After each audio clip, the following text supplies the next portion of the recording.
ডিভোর্সের পর একটা পুরুষের সবচেয়ে বড় সাপোর্ট কি জানেন? তাদের বিয়ে হয়, সতীচ্ছেদ হয় না, তাদের বাচ্চা হয়, কিন্তু তলপেটে স্ট্রেচ মার্ক পড়ে না, তাদের তলপেটে সেলাই থাকে না, সুশ্রী আকর্ষণীয় ফিগারে ঝুলে যাওয়া ভাঁজ পড়ে না, ইনকামও আছে, তাই কন্যা দায়গ্রস্ত মধ্যবিত্ত গরিব পরিবারের সুশ্রী মেয়ের অভাব পড়বে না। আর বাচ্চা কাচ্চা, সে তো আরো সহজ। প্রাক্তন মহিলা তো মা, বাচ্চা ছাড়া তো থাকতেই পারবো না, মন চাইলে খরচ টানবো আর না মন চাইলে মামলা চলবে, এটাও কোনো ব্যাপার না।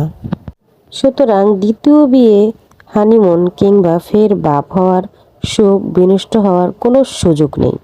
বরং নতুন নারী, নতুন শরীর আর নতুন করে পুরনো অনুভূতিটা বেশ আনন্দের। অন্যদিকে সেই ডিভোর্সি নারী মন ভাঙা তো আছেই,